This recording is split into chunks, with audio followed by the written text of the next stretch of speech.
Olá, boa noite. Está iniciando aqui nossa transmissão ao vivo para essa conversa que eu já tenho esperado faz um tempo. Então, sejam todos bem-vindos e bem-vindas.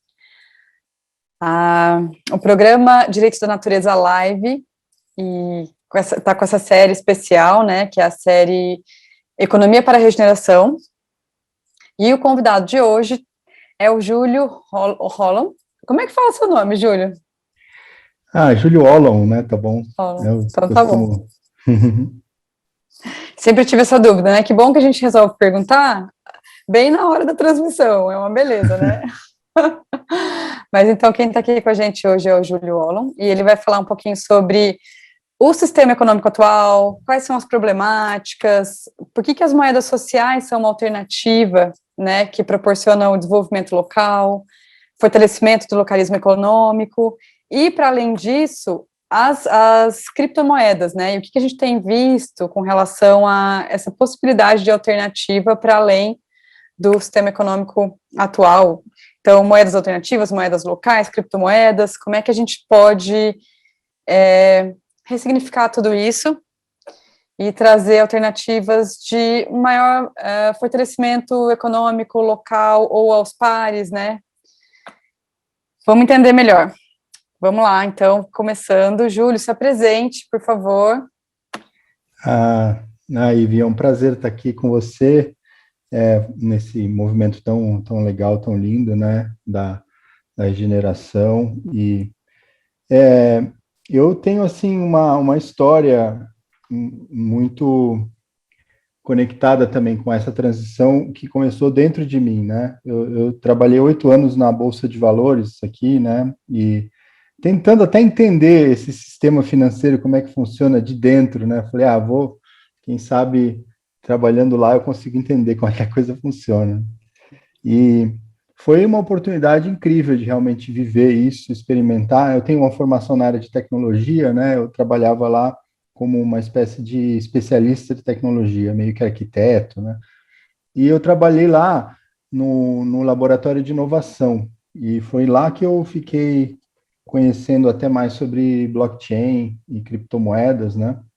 E também aprendi muito sobre economia, né? Nesse tempo todo que eu passei lá. Mas sempre tive já um interesse das minhas. Eu tenho um interesse muito grande pelo desenvolvimento de jogos também, né? Eu tive uma startup na área de jogos e gosto muito de ver o sistema econômico financeiro como um jogo mesmo, né? Que infelizmente hoje em dia é um jogo meio trágico, assim, que a gente joga, mas a gente não gosta muito de jogar, né? Então uns problemas aí nesse jogo, e aí enxergando por esse lado, a gente pode ver que é possível pensar em desenvolver um outro jogo, né? Um novo jogo, onde a gente possa realmente, coletivamente, cuidar melhor do nosso planeta, né? Em vez de estar aí tendo que cada vez mais drenar e extrair recursos nesse movimento de crescimento infinito, né? Então, eu comecei uma transição pessoal, assim, mais ou menos em 2017, quando eu decidi sair da Bolsa e começar a desenvolver coisas pessoais minhas, né, de consultoria e explorar mais as criptomoedas. E, e foi aí que eu conheci um blockchain alternativo chamado Holochain, que é aí que veio um pouco esse meu nome aí do Ollon, né, que eu fiquei meio famoso aí nas redes por causa disso. Então eu curti esse apelido e adotei para mim. Então, e aí foi nessa empreitada que eu comecei a ver que tem alternativas, né? Tem formas diferentes de se organizar financeiramente. Comecei a estudar as moedas locais, né? E entender que tem alternativas e que não é uma coisa assim tão estranha, tão alienígena assim, a gente criar um novo dinheiro, né? E a pessoa fala assim, mas como assim, né? Você vai criar um novo dinheiro, né? Que isso pode, isso é legal, você não vai preso se fizer isso, né? Então tem muita gente que tem medo, né? Porque o dinheiro, né, você não pode criar uma moeda de real falsa, né? Isso sim, você vai preso se você falsificar o real. Mas se você quiser criar uma outra moeda, isso não é contra a lei, pelo contrário, existem legislações que até valorizam isso, né, para você estar criando e ajudando e incentivando o desenvolvimento da localidade, né. Então, tem até aí Não, o exemplo do Banco essa Palma. era, já era a minha primeira pergunta, porque todas as vezes que eu falei de economia solidária, que eu fiz fala sobre moedas locais, sempre veio essa pergunta. Mas como criar um dinheiro? Não é contra a lei? Todas as vezes. Então, que bom que você já está É, falando. pois é, então, isso é uma pergunta que sempre vem, assim, as pessoas começam já muito ressabiadas, assim, mas espera aí, você está doido, né? Como assim? Então, foi por aí que eu comecei a entender. Primeiro porque eu comecei com esse meu interesse por jogos, né? Hoje a gente sabe que os jogos têm muitas moedas virtuais, né? E tem economias paralelas que movimentam milhões assim de dólares, sabe, com dinheiros de jogos, com dinheiros paralelos, né? E, e na prática, assim, o ser humano está acostumado a criar dinheiros e moedas, né? Porque o dinheiro, na verdade, é um acordo, né? O dinheiro, na verdade, não deixa de ser um acordo. Por exemplo, se eu vou com você num restaurante e falo assim, deixa que eu pago a conta, na verdade, a gente está criando um sistema de crédito mútuo entre a gente, né? Então, eu fico mais um na moeda contas, você fica menos um, né? Só que se a gente fizer um clube de amigos que vão no restaurante e que aí uma hora um paga, outra hora o outro paga, e a gente tem uma anotação para isso, eu não preciso mais pagar necessariamente para você, eu posso pagar para qualquer um do clube, né? Então, a gente acabou de criar uma moeda, a gente acabou de criar uma moeda que vai ter uma correspondência com o real, mas é uma moeda. Então, é muito natural para o ser humano, para facilitar as trocas, a intermediar as trocas, encontrar uma unidade básica de valor, né? Criar uma unidade básica de valor. E isso até a gente fez ao longo da evolução do ser humano aí, em vários tipos. Tinha moeda que era sal, tinha moeda que era concha, que era até chegar no metal. E hoje em dia a gente praticamente não usa mais metal, né? Usa nem papel, né? A gente só usa dinheiro digital, né? Então, é muito comum isso, né? E A a gente priori usar. foi saudável, né? Foi Sim, saudável esse tipo de formatação de acordos, né? De uhum, contrato de confiança. exato, porque Mas o já dinheiro entrando no cria. assunto, qual que é o problema do sistema econômico atual, então? O que deu errado? Pois é, né? Então, o que acontece é o seguinte: esses acordos, esses contratos estavam muito legais, porque eles ajudavam a ter uma transparência nas trocas e tal. Só que começou a existir um monopólio do dinheiro, né? De quem pode criar dinheiro. Porque se todo mundo puder criar dinheiro, também o acordo não vale nada. Então, no modelo, na modelagem econômica que se foi desenhando, foi necessário criar uma escassez, ou seja, somente o governo pode criar dinheiro, somente os nobres podem, né, criar e exigir a criação de dinheiro. E daí tinha a ideia dos ourives, que começaram a guardar o ouro, né? E aí o ouro, uma época, grande época, ele servia de lastro para o dinheiro. Hoje em dia não tem mais nenhum tipo de lastro, né? O dinheiro é totalmente criado a partir do nada, até que a gente chama Ah, de... boa. Deixa eu perguntar isso, que também é uma dúvida que sempre tive. Eu já fiz alguns estudos que falam que o dinheiro é criado a partir da dívida, na verdade. Sim, exatamente. E aí, me explica isso, porque dá bug aqui no É, cérebro. então vamos lá. Então, antigamente ele era criado a partir de um lastro, né, que era uma quantidade de valores que todo mundo concorda que é valioso, tipo ouro, e isso está reservado em algum lugar, e aí com base naquela quantidade de ouro, eu posso criar dinheiro. Só que rapidamente o pessoal falou, não, mas esse dinheiro está parado, esse ouro está parado aqui, a gente pode criar mais dinheiro do que o ouro que tem aqui, né? Então, os ourives, os bancos começaram assim, né? Então, ele meio que podia emprestar aquele ouro sem realmente te dar o ouro, ele te dava um papel que dizia que você tinha direito a um ouro, né? É um outro acordo, é um acordo de empréstimo, né? E aí que começou esse movimento de criar mais dinheiro do que se tem em lastro com base em um empréstimo, com base numa dívida, né?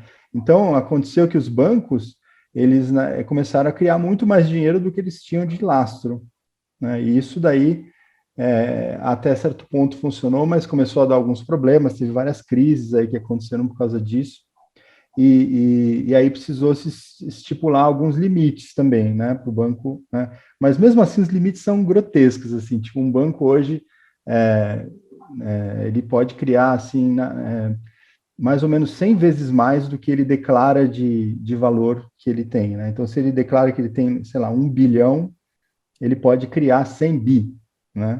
E é por isso, então, Então, que a gente fala que se todo mundo resolver tirar o dinheiro do banco no mesmo momento, não tem dinheiro, não tem, né? O dinheiro não existe, no final das contas. exatamente, exatamente. O dinheiro em espécie, né? Se a gente pegar todo o dinheiro do mundo e converter para dólar, esses valores aí estão meio desatualizados, mas é um valor que eu vi um tempo atrás. Se você pegasse todo o dinheiro do mundo e convertesse para dólar, você teria mais ou menos 10 trilhões em moeda em espécie que está circulando na economia. Aí, se você pegar os dinheiros positivos nas contas bancárias, tinha mais ou menos 50 trilhões. Quer dizer, era 50 vezes mais de dinheiros positivos, né? Agora, se você pegar os dinheiros negativos, que são as dívidas e investimentos em derivativos e em ações, e em tudo quanto é coisa assim, você chegava na faixa incrível de 500 trilhões, né? Quer dizer, ou seja, já não tem dinheiro suficiente para sacar e não tem dinheiro suficiente para pagar as dívidas. É impossível pagar as dívidas. Não existe dinheiro suficiente, então é uma bola de neve. E isso é desenhado para ser assim. Isso que é impressionante. Cada dólar que é criado no sistema financeiro, 2 dólares são criados em dívida, né? Ou seja, é impossível realmente você pagar. E aí o que o pessoal faz é ficar rolando as dívidas, né? Então você parcela infinitas vezes, paga um pedacinho, né? E só que a necessidade de mais dinheiro vai crescendo, porque o sistema financeiro, e esse é o problema hoje do sistema financeiro maior, que é essa necessidade do crescimento infinito. Os PIBs têm que estar sempre crescendo, né? Que é o PIB, é isso, é basicamente o dinheiro que tem o país, é o produto interno bruto, né? Então, se a economia do país não está crescendo, ele tem problemas, ele está com problemas. Só que a questão é essa, né? O planeta, ele é finito, ele não está crescendo, né? Assim, por mais que a nossa percepção de valor possa também estar crescendo, esse pensamento do crescimento infinito, ele gera um extrativismo, né? Então, o que acontece? Você tem ali uma árvore plantada. A árvore plantada, digamos que ela vale 100 dólares, não sei. Se você cortar, derrubar ela, cortar em pedacinhos e pegar aquela madeira, ela já passa a valer 1.000 dólares, né? Se pegar essa madeira e construir móveis, já vale, sei lá, 10 mil dólares, entendeu? Então, é muito mais interessante para quem quer ficar cada vez mais rico e aumentar e crescimento infinito, extrair a natureza, né? Porque quando você extrai da natureza e destrói a natureza, você ganha um crédito para o agora, que é um dinheiro que você pode usar agora. E o dinheiro, quando está plantado na árvore, na natureza, supostamente um valor futuro. Então, a economia, ela incentiva as pessoas a querer realizar, digamos assim, os seus ativos e ter mais liquidez ali e ter esse crescimento. Então, todo mundo precisa crescer, as empresas precisam crescer. Agora, o mais trágico é o seguinte, quando você faz um empréstimo no banco, aliás, isso é uma coisa que muita gente não sabe, né? Quando você faz um empréstimo no banco, você chega lá e fala assim, quero 10 mil reais. Aí, o banco vai te pedir alguma contrapartida. Por exemplo, você vai poder dizer que você tem um carro, ou que você vai ter o seu 13º, ou que você vai colocar a sua casa, alguma coisa você vai deixar ali de contrapartida, que se você não pagar, o banco vai poder botar a mão naquilo, né? E aí, com isso, o banco cria esses 10 mil reais para você. Esse dinheiro não existia, não tem na reserva do banco, não é um dinheiro que tem, ele simplesmente vai na sua conta e digita 10 mil, enter. Aquele dinheiro foi criado do zero, do nada. Por isso que a gente chama de fiat currency, né, em inglês, que fiat é fiduciário, né, que vem do fiat do latim, que é faça-se a luz, fiat lux, quando Deus criou a luz, ele criou do nada, e aí fez-se a luz. Então, o dinheiro é criado igual dessa mesma forma, do nada, né? E em cima, obviamente, dessa dívida que se criou. E aí o que acontece? Quando você paga essa dívida dos 10 mil reais, você vai pagar com juros, né? Porque o banco tem um risco, né? E esse risco de você não pagar, além de ele poder ficar com o seu negócio lá que você garantiu, ainda assim é muito arriscado. Então ele tem que colocar uns juros, veja bem. Então aí, em vez de você pagar 10 mil, você vai pagar 15, 18, né? E aí, o que o banco faz? Quando ele vai recebendo, quando ele recebeu os seus 18 mil, aqueles 10 mil originais, ele é obrigado a destruir. Porque esse dinheiro nunca existiu, ele foi criado para você. Ele foi criado nessa transação bancária, porque aí nessa hora ele vai te devolver o seu bem. Então ele vai te devolver o seu carro, a sua casa, volta para você, ele destrói aqueles 10 mil e fica com os 8, que foi o lucro, que foi os juros. Então, ele lucra com essa transação, 8 mil. Só que aí, o interessante é o seguinte, o banco cria o 10 mil para te dar o empréstimo, mas ele não cria os 8 que você vai precisar arranjar de algum lugar para pagar os juros. E de onde você vai arranjar? De alguém. Então, alguém não vai conseguir pagar os seus empréstimos, porque essa pessoa foi perdendo dinheiro. Então, é um modelo que vai gerando uma escassez infinita e vai sempre ter alguém que vai ter que perder o jogo. Vai ter que ter alguém que não vai conseguir pagar e vai ter famílias falindo, pessoas entrando na pobreza, sendo excluídas, e vai ter as pessoas que estão lá em cima fazendo os empréstimos com juros, estão sempre subindo, né? Ou seja, é um modelo que não se sustenta. Todo mundo sabe disso, inclusive o capitalismo em vários países, esse modelo, né, financeiro, ele já faliu várias vezes, né? Teve mais de 270 vezes ao redor da história que os governos precisam salvar os bancos, salvar as grandes empresas, perdoar as dívidas, fazer um reset econômico. E há quem acredite que o Brasil está indo por esse caminho, na situação atual, inclusive, né? Porque a situação está bem complicada aqui. Então, isso para mostrar que o sistema realmente não funciona. Ele é um sistema que ele funciona por um tempo, ele aumenta o poder de pessoas que estão no topo da pirâmide muito, vai gerando uma pirâmide cada vez mais alongada e a base cada vez mais drenada, né? Então, assim, ele não é compatível com um planeta que tem recursos finitos e que não pode ser constantemente extraído sem ter um tempo para se regenerar, né? Então, não é um sistema regenerativo, ele não alcança uma estabilidade, nenhuma sustentabilidade, quanto mais regenerar depois de tanto abuso que já tem acontecido nos últimos séculos aí, né? Na verdade, é até difícil deixar de degradar nesse sistema, né? Porque ele depende da extração de recursos, da utilização de recursos, que a gente nem quer mais chamar de recursos naturais, mas vê, né, a natureza como recurso. E, além disso, se baseado na lógica da escassez, do medo e da competição. Uhum. Então, ainda reforça essa teoria da separação, né, que foi criada do homem, da espécie homem com a natureza, que também é o oposto do que a gente acredita de que somos natureza. Então, está totalmente desalinhado com tudo que a gente acredita e a gente já vem vendo que não, como você disse, né, 270 vezes já foi comprovado que não funciona. Agora tá, vamos olhar para a esperança, então, vamos olhar para o que a gente consegue fazer para mudar isso. Sim, aí a minha pergunta, será que tem jeito, né? Tem alguma alternativa? Então, tem algumas, né? Estamos aí traçando algumas possibilidades. Ao longo da história isso já foi se equilibrando, né? Então, mesmo no Brasil, a gente tem vários casos muito interessantes de moedas locais, né? Eu até estava falando do Banco Palmas, que é um banco local, que fez, assim, é um case, assim, brasileiro de muito sucesso, até hoje ainda funciona, e ele inspira muitas localidades a terem os seus próprios bancos comunitários, né, que têm uma moeda própria. Mas espera aí, vamos começar do começo. Certo.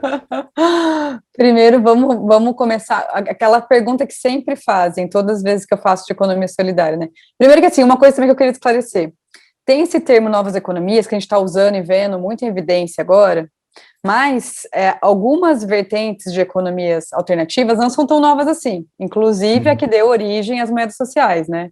Uhum. A economia solidária, os primórdios dela começou desde a primeira Revolução Industrial, então desde 1700 a gente já tem, né, movimentos que estavam começando esse tipo de organização, essa vertente da economia solidária, que é a vertente que se baseia muito as moedas locais, certo?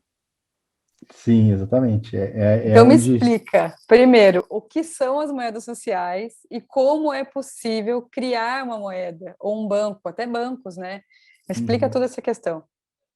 Então o que acontece, né? Em geral, como a gente falou, os bancos tradicionais não têm interesse de dar crédito para comunidades muito isoladas, muito carentes, onde não tem ali um potencial de lucro, né?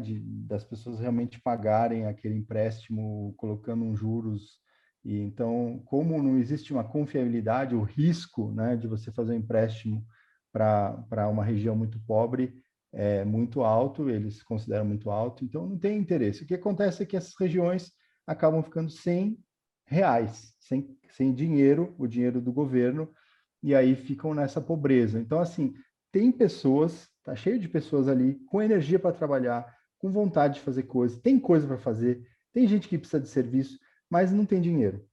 Então, acontece que a economia pode ficar próxima de estagnar, né? Então, você tem muita pobreza e tal. Então, o que que acontece? Se você, nessa situação, na verdade, o que que acontece sem a gente trazer as moedas é que começa a ter muita troca, né? Muita permuta ali entre as pessoas. Isso vai naturalmente acontecendo, porque a pessoa está ali, ela está meio que sem fazer, sabe, tem alguma coisa que ela pode fazer, a outra pessoa está precisando, ela vai lá e faz, né? E aí a outra faz uma coisa em troca e tal. Então começa a existir uma economia paralela, não formal, bem informal, né? E até entra a parte da economia da dádiva também, das pessoas realmente só oferecerem sem esperar nada em troca. Então, tem vários tipos de interações que podem rolar. Mas o que acontece é que muitas vezes as pessoas vão para um modelo que elas querem ter um acordo claro, né, de troca. Porque assim, de repente eu vou te dar um sapato, mas você tem ali uma galinha, então não preciso de galinha. Então, sei lá, eu preciso de sal, porque sal para mim é útil. Então, se todo mundo tem sal, de repente o sal passa a ser a moeda de troca, entendeu? E aí, como todo mundo tem, todo mundo precisa, é a moeda que interessa para todo mundo, ele passa a ser uma moeda de troca. Mas se não tiver um objeto assim, pode-se criar um objeto artificial que é um marcador, um número, uma bolinha, alguma coisa que tem ali em abundância, um papel, né? Hoje tem o papel, aliás, a imprensa, na época da Revolução Industrial, ela permitiu muito essa coisa de ter papel moeda, né? Então popularizou muito o dinheiro, porque deixou de ser uma coisa tão rara, tão escassa quanto era o ouro e a prata, né? Então, então a moeda social ela surge ali como uma resposta a essa escassez artificial que esse modelo falido cria, né? Então, o que acontece? Você tem ali pessoas que estão dispostas a fazer trocas, então você criar uma moeda que vai ter uma representatividade no lugar é uma coisa que faz sentido e que é possível e que possibilita dar essa transparência nesses acordos de troca, né? Então, e o que acontece no começo é uma necessidade grande de confiança. Então, quem consegue criar esse token, esse objeto de troca para ser realmente reconhecido, em geral, é quem tem mais confiabilidade naquela comunidade, né? Então, às vezes é uma cooperativa que se organiza, às vezes é um comércio local que é muito, todo mundo precisa, então aí ele cria um crédito, entendeu?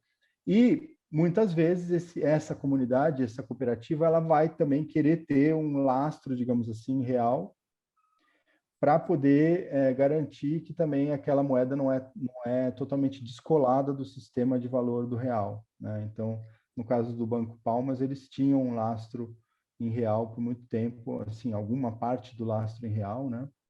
Peraí, que essa tem uma E, pergunta minha e não só minha. Estou observando aqui que o pessoal está começando a mandar perguntas. A Mercy Santos mandou: como fazer para estimular as comunidades a criar bancos sociais? Que ótimo, a gente está falando disso mesmo.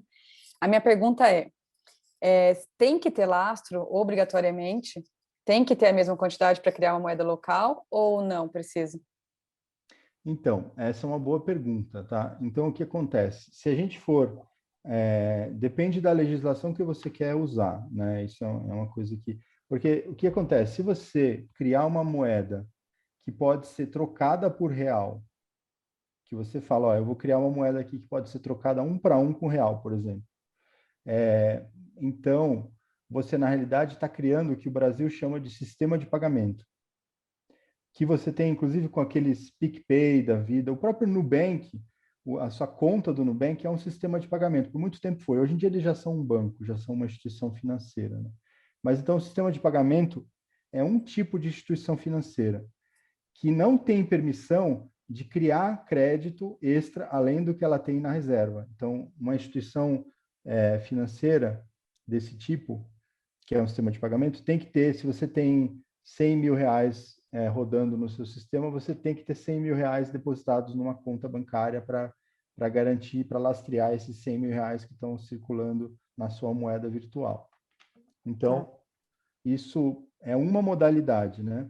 Agora, se você criar uma moeda descolada do sistema real, do sistema do reais, por exemplo, Que se não você vai ter, pensar, que eu não vou poder trocar em real, por exemplo.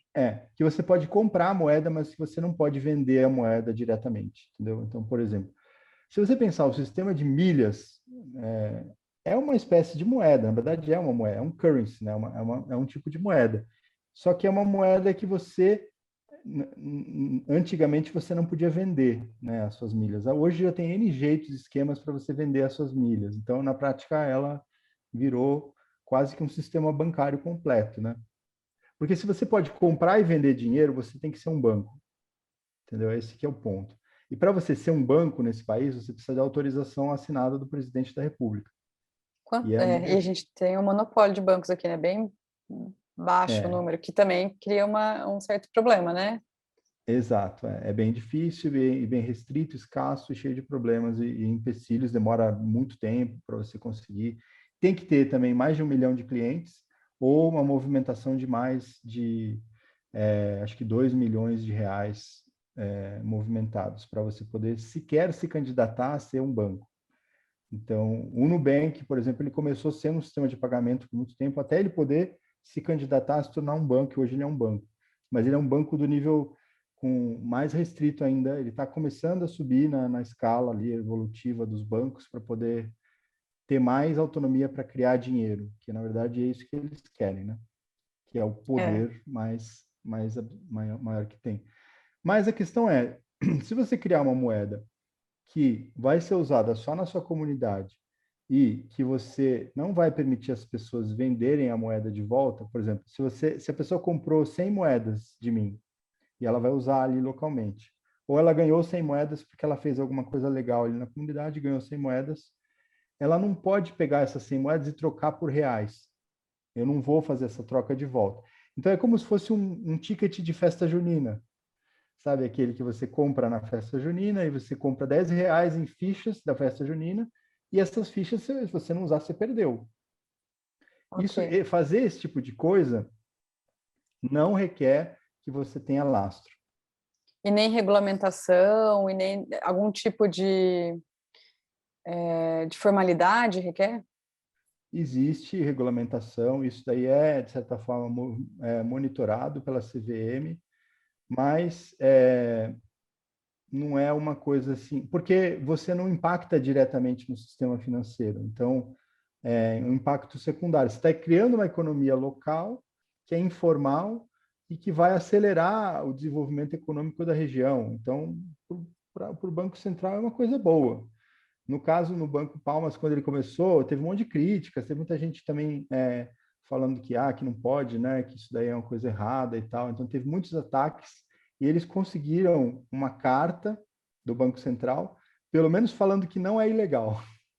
Não existe uma carta que diz é legal, você pode, mas não tem nada que diga que não é legal, né? Então, se você operar nesse modelo. E se você operar como sistema de pagamento, aí já tem legislação, projetos de lei, na verdade, que está sendo votado já tem coisa bem avançada, né?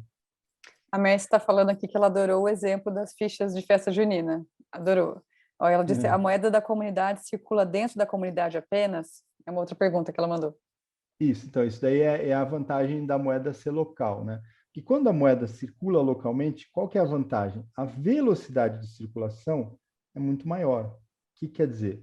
Por exemplo, se você compra um produto, faz uma compra do mês lá no Carrefour, e aí você gasta 500 reais. Esses 500 reais vão para a central do Carrefour e provavelmente vão acabar indo para a mão de investidores, vão sair do país, ou seja, ninguém vai mais ver esse dinheiro. Ele saiu de circulação. Ele vai circular uma vez ou duas no máximo. Agora, numa comunidade local, se você compra com 100 flores, que é o nome da moeda, de um comerciante, esse comerciante usa essas 100 flores para comprar no outro comerciante, que usa para comprar no outro, ou seja, a moeda ela vai circular 3 ou 4 ou 5 vezes na comunidade e ela não vai sair da comunidade, porque ela só funciona naquela localidade. Então, ela vale muito mais. O valor daquelas 100 flores vai ser, na verdade, 300, 400, 500 flores.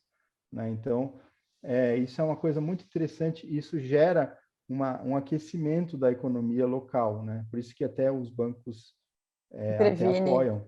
e previne a evasão, do capital, né? Fica Isso, ali. exatamente. Ok. Então, tem um monte de vantagens, né?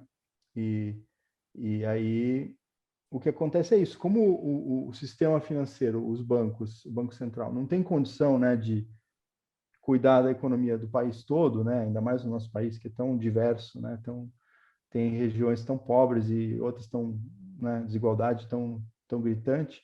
Então, eles não têm condições. Então, tem regiões que são muito desprovidas mesmo, e aí, fazendo um sistema desse, um recurso desse, você consegue criar uma nova economia mesmo, que começa a funcionar ali, e aí você mobiliza com transparência, com clareza, uma série de recursos que estavam ali parados, né? Recursos, trabalho, pessoas. É, E eu acho que e, tem uma outra questão também para ele girar só localmente, né? Porque a confiança está ali no local.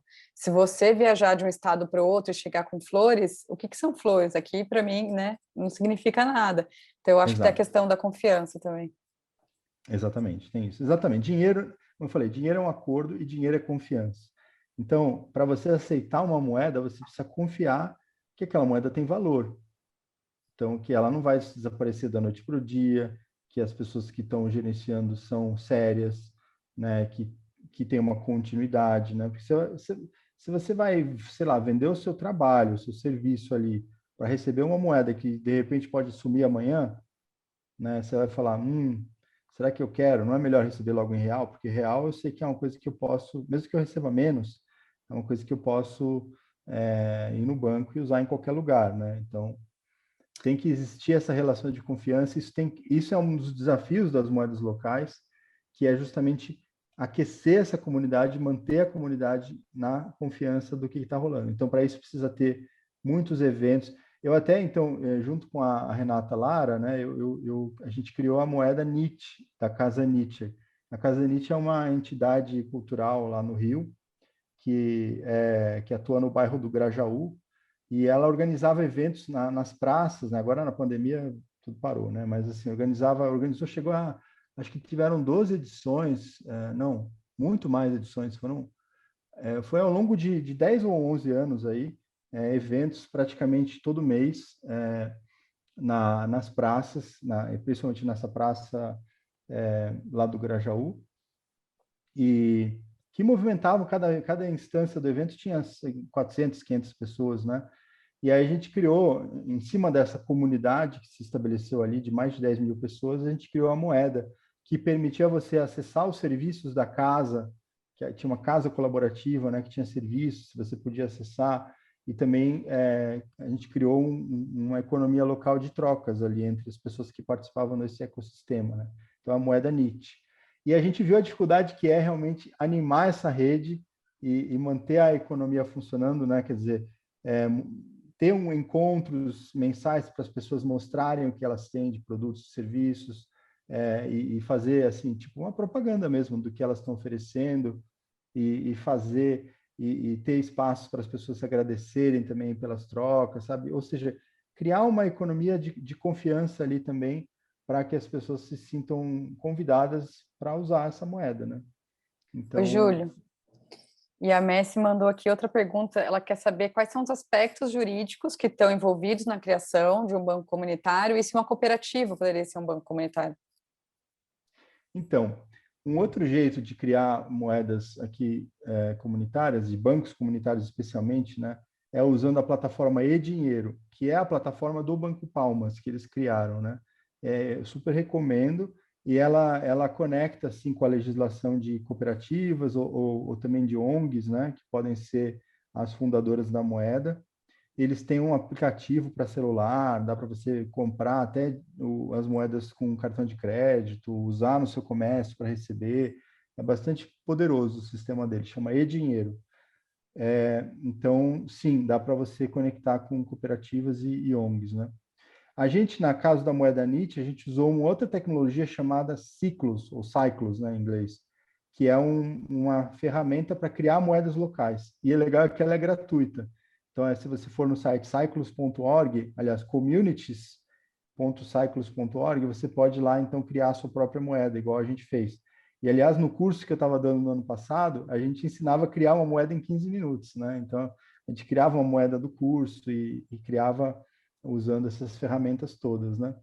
Então, é muito fácil hoje criar uma moeda. Já tem plataformas que estão agilizando e facilitando isso. Aí o esforço fica mais por conta de construir a confiança e fazer com que Sim, se movimente e tudo mais. E já sim. que a gente entrou no assunto plataformas, já vamos migrar então para as criptomoedas, que o tempo está acabando, meu Deus, é muita coisa para É, falar.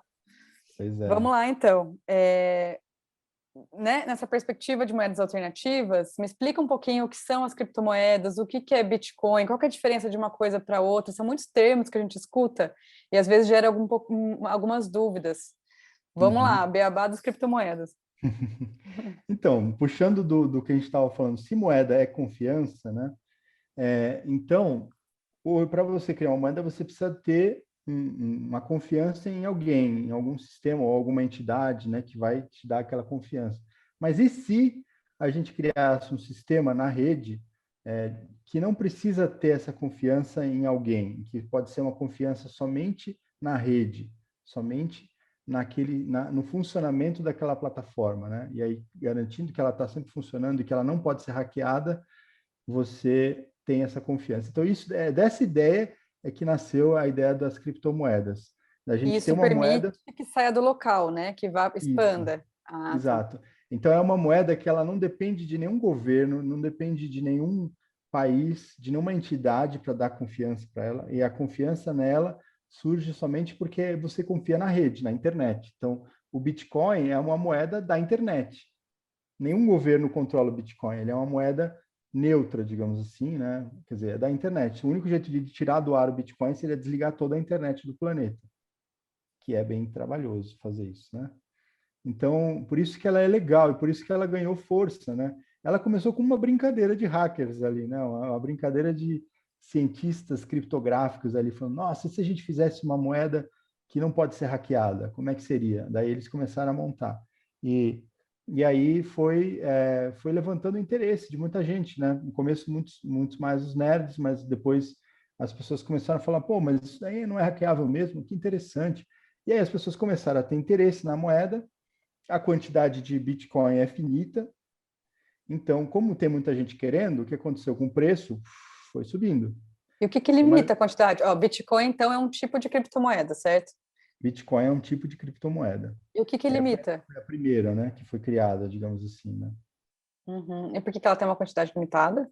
Então, porque existe um algoritmo. O que é um algoritmo? É um programa de computador. Então, esse programa de computador é que diz como é que o Bitcoin funciona. É como se fosse um aplicativo de celular. Vai, tipo, imagina o, é um algoritmo, é um programa de computador que tem a configuração lá do Bitcoin e isso está definido e meio que ninguém pode mudar, a não ser os programadores que são distribuídos pela internet também. Não tem um programador específico de uma empresa que pode chegar lá e mudar. Então, essa que é a diferença, né? E a quantidade que existe de Bitcoins, ela está aumentando muito devagarinho e ela tem um limite máximo, que quando chegar nesse limite, ela nunca mais vai poder aumentar. Por isso que existe uma escassez também de Bitcoins, né? A O Bitcoin não é tão especulação. legal assim, ele está um pouco na dinâmica da escassez também, né? A gente vai ver Ah, a gente pode falar de outras criptomoedas que são menos, que são mais interessantes, né? A gente vai depois pode falar. Mas assim, putz, se eu tivesse que explicar em 5 minutos como é que funciona uma criptomoeda, eu já tentei fazer isso e é desafiador, mas vamos lá. Imagina gincana assim, das criptomoedas, né? Esse negócio é, de gamificação. Vamos lá, em 5 minutos. vamos lá. Imagina assim, imagina que então você tem um arquivo do Excel. Todo mundo sabe, né, o que é o Excel, uma planilha, né? Então, esse arquivo tem todas as transações ali do Bitcoin, né? Então, eu transferi ali um Bitcoin para a Eve, isso vai ter que estar escrito nesse arquivo. Todas as transações desde o começo tem que estar lá nesse arquivo, tá? E aí, como é distribuído, está na internet, todo mundo pode baixar uma cópia desse arquivo. Ele está disponível lá gratuito, todo mundo pode baixar. Quem quiser baixar, pode baixar. Só que para você escrever nesse arquivo, você tem que ter uma senha. E essa senha, ninguém sabe, é uma senha aleatória, é uma senha criada na hora, ninguém sabe. Só quem sabe é o programa, mas não tem como saber. O único jeito de descobrir a senha é chutando a senha. Né? Isso também de uma forma bem alegórica, não é exatamente isso que acontece, mas é quase isso. E quem está chutando essas senhas são as pessoas que a gente chama de mineradores. Então a gente sabe que no Bitcoin tem os mineradores. Então o que o minerador está fazendo? Ele está chutando senhas. Quando ele acerta, ele ganha o direito de escrever a próxima linha lá do arquivo, do Excel. Então, Então, e ele aí ele abre vai uma pegar. possibilidade de transação. Então ele vai pegar as transações que estão na lista de espera. Então, digamos que eu transferi um Bitcoin para você. Aí ele Existe fica lista numa de lista de espera. espera, fica numa lista de espera. Aí quando o minerador acerta a senha, ele pega um bloquinho de transações ali da lista de espera e escreve ali. E aí ele é compensado pela rede, pelo algoritmo, pelo programa do Bitcoin, ele recebe um bônus ali em Bitcoins que são criados do zero para ele, só para ele, que é uma compensação pelo esforço que ele teve ali de deixar o computador dele ligado ali, chutando senhas, minerando, entendeu? Então é a compensação para o minerador. Então isso aí é como funcionava o primeiro tipo de blockchain. Blockchain, na verdade, é isso, é uma cadeia de blocos, né? Chain é cadeia e bloco é bloco. Então, imagina que esse arquivo do Excel, cada linha é um bloco.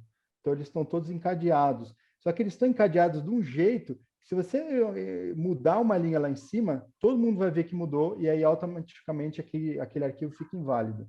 Então, o único jeito de mudar é você mudar a linha lá de baixo. Você nunca pode mudar as coisas que já aconteceram. Então, por isso que fala que ele é imutável.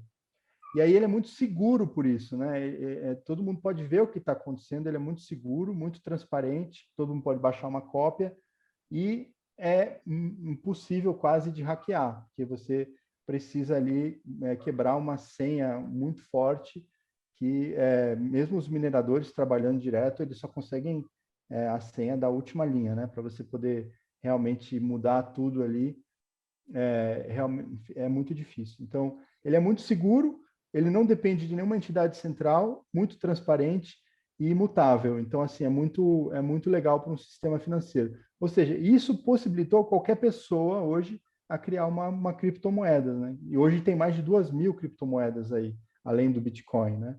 E Ok. muitos são muito diferentes. E o blockchain, então, é o mecanismo que as criptomoedas usam para as transações.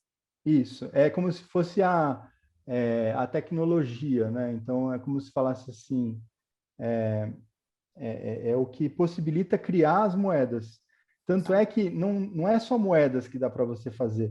Imagina assim, o blockchain é como se fosse um banco de dados, né? Não sei se todo mundo sabe o que é banco de dados, mas assim, é como se fosse uma tecnologia de banco de dados distribuída na internet, que não está dentro de um computador só, mas está distribuído de centenas de milhares de computadores, né? Então é como se fosse isso. E essa tecnologia que possibilitou criar as criptomoedas, inclusive Bitcoin e todas as outras, né? Mas não só, então isso que é legal, porque a segunda criptomoeda mais famosa aí chama Ethereum. Não sei se as pessoas aqui pode ser que não tenham ouvido falar, mas ela é a segunda mais cara aí hoje, se você for comprar, né? E mais legal, porque ela permite você criar, além das criptomoedas, você pode criar qualquer tipo de contrato. Porque, como a gente falou, um dinheiro é um contrato, é um acordo. É um acordo tipo assim, olha, eu te dou 10 e você aceita 10. Então, é um contrato mais básico possível, né? Então, você tem uma nota de R$ 10, na verdade, ela é um acordo, é um contrato de que você tenha direito ao valor de R$ 10 e o banco garante isso para você. Uhum. Isso é um contrato. Então, só que o Ethereum, ele permite a gente criar outros tipos de contrato. Você pode criar um contrato de venda de imóvel, você pode criar um contrato de leilão, um contrato de distribuição de bens de uma empresa, sei lá, qualquer tipo de contrato jurídico que você imaginar, você pode recriar ele dentro desse programa. E aí é legal porque ele fica um contrato, porque é isso que a gente chama de inteligente, né? Na verdade, é um contrato que é imutável. Uma vez que você criou aquele contrato, não tem como parar ele vai acontecer. Então, se eu falei, olha, no dia 30 eu vou te dar 100 bitcoins, isso está no contrato, no dia 30 eu vou te dar 100. Não tem como eu mudar. Não dá nem para entrar com o advogado e falar, não quero mudar. Não dá. Está escrito lá na pedra, literalmente, né? Então, é muito poderoso isso daí, né? Então, o Ethereum ele foi a versão 2.0 do blockchain, né? A do Bitcoin é a 1.0, que é a primeirona, né? Que permitiu criar a moeda. o Ethereum ele já trouxe várias inovações. Chama de geração, pode ser primeira geração, segunda geração, é isso? É, é. É? E aí Quantas hoje a gente, gerações tem hoje? pois é, hoje a gente já tem aí, a gente já fala de uma terceira e de uma quarta geração, né? Então a terceira geração é essa, porque o que acontece, né? Esse sistema de mineração que fica lá um cara tentando adivinhar as senhas é muito ineficiente, além de ser lento, né? Para você fazer uma transferência de bitcoins, hoje você gasta mais ou menos 30 minutos a uma hora para você fazer uma transação. E então, e além do mais, os mineradores gastam uma energia absurda, porque eles têm que deixar o computador ligado. Então, se você fizesse uma comparação, se o Bitcoin fosse um país hoje, a energia que esse país gasta é maior do que a energia da Argentina inteira, entendeu? Uau. Uhum. Então, assim, é muita Não é muito energia. ecológico, né? E a gente está num Então, momento de crise climática, né? exato. A mudança de matriz energética é a sobrevivência da espécie humana nas próximas décadas. Então, imagino que as Exato. outras gerações já vieram olhando para isso, certo? Então, exatamente. Aí essa é a versão 3. A versão 2 ainda tinha esse problema, né? A versão 3, ela já trabalha de um jeito que não precisa mais ter mineradores. Você tem um outro jeito de você criar esse, que a gente chama esse processo de escrever o próximo bloco, de geração do consenso. Porque é como se fosse assim, você quer comprar um cafezinho num país ali, lá na Itália, e aí você quer pagar com Bitcoin. Então você tem que jogar aquela transação na lista de espera, e aí você só vai conseguir comprar quando todos os mineradores terminarem de minerar. Eles chegam a um consenso de qual é a senha, porque todos eles vão chegar nessa senha. Então, todos eles chegam a esse consenso. Daí falar, então tá. Então, a gente vai concordar com essa visão da realidade aqui, que o Júlio comprou o cafezinho. Ou seja, para eu comprar um cafezinho, eu tenho que avisar o planeta inteiro, e o planeta inteiro precisa concordar.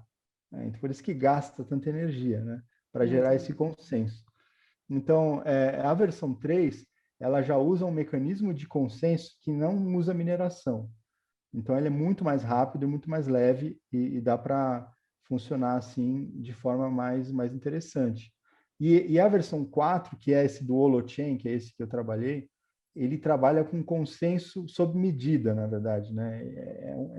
Acho que não dá nem para a gente falar muito dele agora, porque eu entraria numa searas, mas assim, é um blockchain muito mais ecológico, muito mais adequado, assim, muito mais interessante para operar em grande escala, com muita performance, muito rápido e que não consome tantos recursos naturais também, né? E o Então está tendo CIDS uma evolução. seria. O CIDS estaria alocado nessa quarta geração? Não. O que que é o Então, CIDS? o CIDS Me o que conta. que é o CIDS, né? O CIDS é o projeto que hoje eu estou trabalhando, né? Que é uma criptomoeda regenerativa, que é um dinheiro consciente, que a gente chama, né? Um dinheiro que a gente que chama que é o dinheiro para o renascimento planetário que a gente está vivendo agora, para esse momento, né? Então, ele usa o blockchain de terceira geração, que é esse que não tem a mineração, que então ele já é bem mais ecológico, mas ainda não é esse da quarta geração, porque essa quarta geração ela nem chegou direito ainda, ela está quase pronta, mas ainda não dá para usar direito. Então, a terceira geração hoje é o que mais está assim em uso, né? E então o CIDS ele é um novo sistema financeiro econômico que veio para financiar a regeneração planetária. O que é isso, né? Porque a gente sabe que só a sustentabilidade não dá mais, porque o planeta está indo assim, se a gente continuar nesse ritmo, né, e não fizer nada, só mantiver, só sustentar, não dá mais. Então a gente precisa começar a regenerar todos os ciclos, em todos os ciclos do ecossistema, a gente tem que melhorar mais do que a gente piora, né? Quer dizer, tem que ter um efeito positivo, né, de regeneração, para a gente Uhum. poder ter alguma chance de ter Revitalizar o gerações sistema, né? futuras. Trazer saúde para o sistema. Muito tempo a gente degradou, a gente tirou a energia do sistema, agora a gente tem que inverter essa balança, né? Pois é. Então, o CIDS ele propõe um novo sistema financeiro que ele inverte essa lógica exploratória do sistema atual, né? Então, o que ele faz? Ele recompensa, ele dá incentivos e recompensas para as pessoas que estão atuando na regeneração. Então, se você tem uma empresa que está atuando na regeneração, se você é uma pessoa que está atuando de alguma forma na regeneração, você vai ganhar CIDs. Então, começa que já é uma renda básica universal para todo mundo. Começa daí, o CIDs. Então, todo mundo que se cadastra no CIDs, e se tornar um cidadão, que tem um processo para você se tornar um cidadão, mas é bem tranquilo, qualquer um pode virar, você vai ganhar seeds todo mês. E, assim, no começo pode ser meio pouquinho, mas conforme você começa a se desenvolver ali na regeneração, ganhando, tem uma série de scores ali que você pode ganhar, você pode receber mais seeds, né? Além disso, se você fizer uma organização, cadastrar lá no seeds, ela vai poder também receber seeds conforme ela está sendo mais regenerativa. E também tem seeds para as biorregiões, para regiões planetárias que estão trabalhando localmente, que tem moedas locais também vão estar, quer dizer, você pode ter um seed circulando localmente na sua localidade ali, fazendo trocas, e você ganha incentivos por fazer trocas com pessoas também da localidade, né? Então, o CIDS ele é todo desenhado em cima dessa ideia de interações positivas, incentivos, né? E não nas interações negativas, tipo taxas, do tipo impostos, do tipo coisas escondidas que drenam, né, o seu dinheiro. Então, a ideia é que ele é um sistema que custa zero para usar, e a gente fala que ele é melhor do que de graça, porque a gente permite que você possa fazer sistemas, se esse seu sistema que você fez, um aplicativo que você fez no CIDS, está prestando um serviço para o bem comum, o CIDS quer te pagar. Então, o CIDS vai pagar para você não ter que cobrar dos seus usuários. Então, você pode fazer serviços que são de graça para o usuário, né? E ainda mais legal, porque o usuário usando o seu serviço, já ele sendo do CIDS, ele vai ser mais remunerado ainda pelo CIDS. Ou seja, todo mundo ganha, né? É um ganha, ganha, ganha. A ideia é que... E aí, de onde vem esses seeds, né? Então, você pode perguntar, mas vai ficar criando dinheiro infinito? Como é que é isso? Então, assim, hoje, o seeds ele tem dois momentos econômicos. Ele tem um momento inicial, que é esse agora, que é um momento de crescimento. Então, é como se fosse a sementinha nascendo e crescendo até virar uma árvore, né? Então, nesse momento, ele está valorizando. Ele tem um valor relativamente baixo, mas as pessoas, conforme estão ficando mais interessadas nele, ele está subindo de valor. E aí, quando ele chegar num valor próximo aí de $1, né, a gente quer que ele fique com um valor estável. Porque se ele é especulativo, é muito difícil de usar ele como moeda, porque ele fica mudando de valor. Você tem um negócio lá que custa 100 seeds, aí você ganha um salário de, sei lá, de 1.000 seeds. Então, você sabe que você pode comprar 10 daquele. Mas se de repente o seeds fica variando de preço, você não vai mais poder comprar 10, você vai poder comprar 2, vai poder comprar 5. Então, não funciona bem uma moeda que não é estável, né? E que nem o Bitcoin, porque o Bitcoin tem dias que ele varia 30% no mesmo dia, né? Então, você colocar E e a vender ideia, produto em Bitcoin é muito difícil, né? Tem gente que faz, mas é muito difícil. e a ideia não é reproduzir a lógica que a gente tem hoje da escassez, da competição. A ideia é produzir abundância a partir de uma espécie de renda básica universal que independe do governo, certo? Exatamente. Essa é a ideia. Isso mesmo.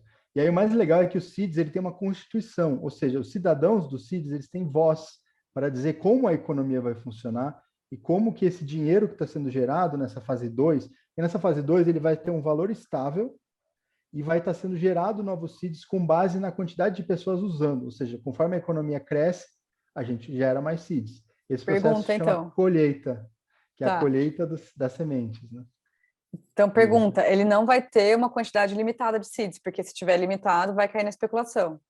isso, a partir desse momento ele pode respirar. É uma economia que cresce e encolhe com base na quantidade de pessoas que está usando, então ele passa a ser dinâmico, né? E como uma economia de um país, que a economia de um país funciona assim, o governo ele pode, digamos assim, manipulando a taxa de juros e a inflação, ele consegue, de certa forma, crescer e encolher a economia também, né? Então, da mesma forma, o CIDS, de certa forma, ele está criando uma inflação, porque ele está criando dinheiro com esse processo da colheita, mas esse dinheiro novo que é criado, ele vai para as pessoas, para as organizações, para as biorregiões, e uma parte vai para a gestão da moeda e para financiar projetos da comunidade também, dos cidadãos, né? E Então, como que eu posso usar os seeds? Entrei, ganhei vários seeds, como é que eu uso? hoje tem um aplicativo para celular que é relativamente fácil de usar, você se cadastra, hoje, por enquanto, tem que receber um convite para entrar. Quem quiser convite pode procurar a gente, aí a gente convida, né? É, e aí você vai receber uma quantidade de seeds, você pode passar para as pessoas e comprar produtos. Tem lá dentro do aplicativo, tem uma lista de organizações que já aceitam seeds, então você pode ver lá. por enquanto ainda a maior parte está no exterior, não tem ainda muito no Brasil. A gente está querendo mudar isso, né? Então tem uma comunidade que já está se fortalecendo bastante aí e tem muita gente interessada em realmente trazer os CIDs cada vez mais para o Brasil. Mas a ideia é que você pode, então, nesse aplicativo, você pode tanto ver o seu saldo e transferir para as pessoas e para organizações, quanto também participar dessa governança do cidadão. Se você for cidadão, você pode propor projetos, propostas e votar nesses projetos e propostas. Então, tudo isso dentro desses contratos inteligentes do blockchain. Então, tudo é muita transparência, tudo é muito visível ali para os usuários, né? E é muito interessante como que isso pode evoluir mesmo sendo das pessoas. Não tem uma organização por trás que está ditando as regras, né? Então é um modelo, quase que um modelo de civilização nova, né? Que a gente está propondo. Baseado numa governança autogerida, pelo que eu estou vendo. Isso, exatamente. E distribuída, né? Ok, maravilha. Bom, acho que vai chover de convite, de pedido no seu Instagram para entrar no CID. Mais pessoas entrando ajuda a fomentar e trazer para o Brasil? Sim, é isso que a gente está querendo agora, né? Hoje a gente tem aí, acho que já chegou a uns 7 mil usuários, mas a gente quer realmente ter mais gente cadastrada, mais gente usando. Tá para sair uma versão nova do aplicativo que vai ter a versão em português, que hoje ele ainda está mais em inglês, né? Tem uma versão que tá para sair esse mês agora, tá bem no forno aí, tá quase pronta, que já vai ter tradução, vai ter uma usabilidade um pouquinho mais simples também e a gente está constantemente trabalhando para melhorar. Então, quem que é esse agente, né? É uma organização que chama Raifa, que é financiada pelos cidadãos do CIDS, né? Os cidadãos pagam a gente em CIDS e a organização ela é autogerida também, não tem chefe, ela é toda estruturada com muita transparência. O quanto eu ganho, por exemplo, de salário está transparente ali, todo mundo pode acessar e ver quanto cada um ganha, quanto está sendo usado nos projetos, quanto que a gente tem de recursos, tudo isso aí é sempre público e transparente, né? Então, é muito legal esse modelo e para mim é um modelo que inspira até outras organizações que vão querer funcionar desse jeito também. Isso tudo também dentro do blockchain. Então, é muito revolucionário isso daí. Eu sei que deve estar até meio distante, as pessoas falam, nossa, mas tudo isso parece muito futurista. E mas é um futuro que eu quero viver e eu acredito que vai ter muita gente querendo também, em breve, né?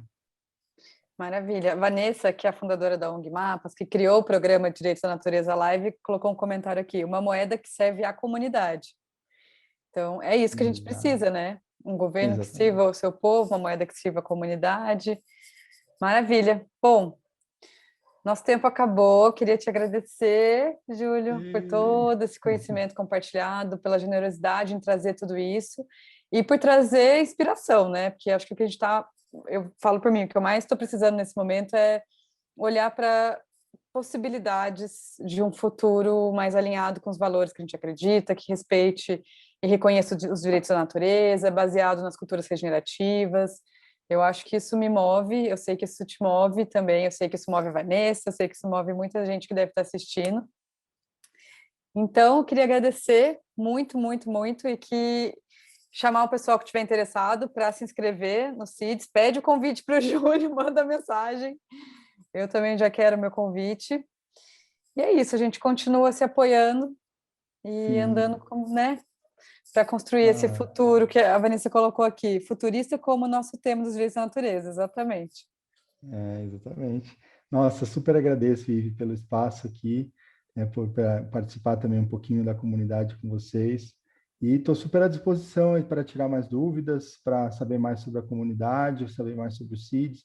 Que é isso, é uma moeda que a ideia é ela não ser especulativa, não ser, porque tem muita criptomoeda hoje que é isso, é tipo um mercado de ações, você vai lá para ganhar dinheiro.